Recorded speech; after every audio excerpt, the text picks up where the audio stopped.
আলাইকুম রহমতুল্লাহ।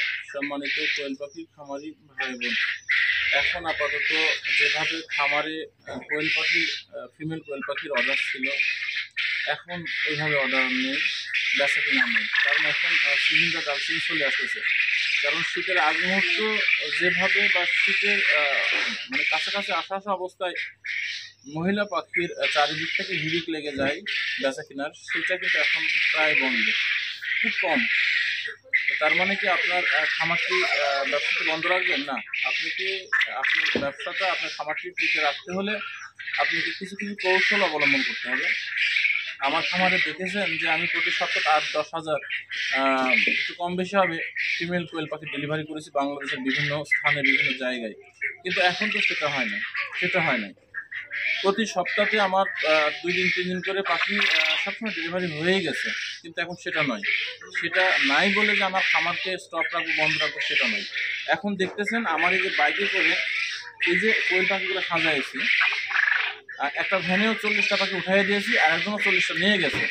যেমন করে শীতের আগ মুহূর্ত যেভাবে হিড়িক ছিল মহিলা পাখির, তখন 1000, 2000, 5000, 7000, 3000 এরকম পাখি ডেলিভারি হয়েছে।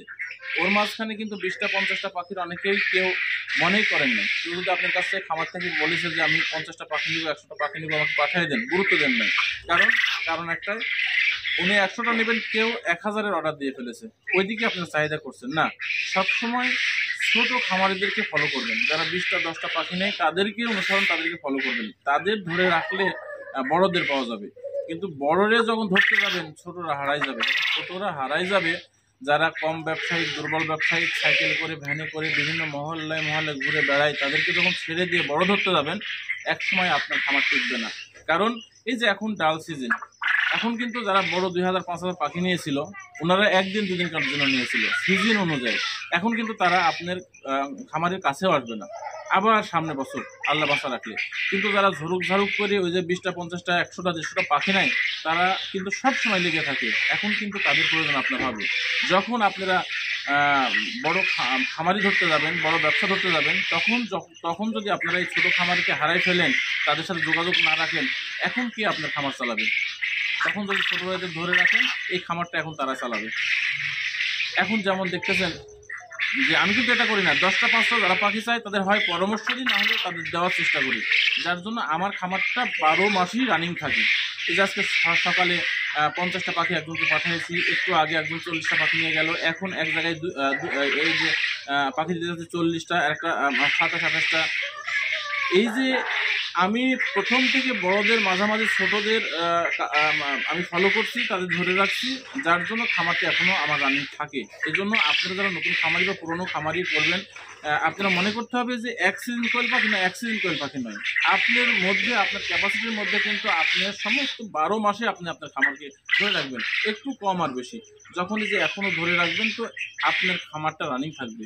আপনি 3 মাস খামার রানিং করলেন, চালালেন, আর পরবর্তী 9 মাস বন্ধ করে দিলেন, এতে খামার চালু থাকে না। যার জন্য খামারকে চালু রাখতে, রানিং রাখতে, ছোট বড় মিশ করে সবার সাথে আপনাকে ব্যবসা করতে হবে।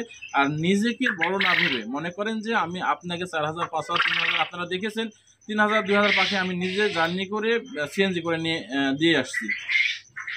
তার মানে আমি মনে করবো না যে 3000 পাখি নিয়ে গেছে, এখন আমি 20টা-25টা পাখি কেন দিতে যাব? এইভাবে করলে আপনার খামার থেকে থাকবে না। আমি তো বললাম, এখন যদি আমার বাইকে আমি নিয়ে যাবো একজনকে 40টার মতো, একজনকে 27-28টার মতো, এই পাখিটা আমি এক দোকানে, দুই দোকানে দিতে আসবো। এই যে আমার ব্যবসাটা রানিং থাকতেছে। এই রানিং থাকতে থাকতে আমি আবার 4 মাস পরে আমি আবার পুরো প্রোডাকশনে খামারে আসতে পারবো। এই কৌশলটা আপনারাও খাটাবেন, আপনার খামার সতেজ থাকবে, রানিং থাকবে, এবং সবাই আপনাকে চিনার মধ্যে থাকবে, কথোপকথন হবে। আপনি একজনের সঙ্গে এখন একটা কথা বলছেন, আবার 1 বছর পর কথা বলবেন, তাহলে কিন্তু মাঝখানে ফাঁকের কারণে সম্পর্ক নষ্ট হয়ে যায়। আর যখন সেই দিক থেকে ভেবে আপনার খামারে যখন ছোট বড়দের সবসময় লেনদেনের মধ্যে থাকবেন, তখন সবার সাথে আপনার সম্পর্ক থাকবে। সামনের বছরে আপনার আরও ব্যবসাটা বাড়তি হয়ে যাবে। এইভাবে আপনারা ব্যবসাকে রানিং রাখুন। আসসালামু আলাইকুম রহমতুল্লাহ।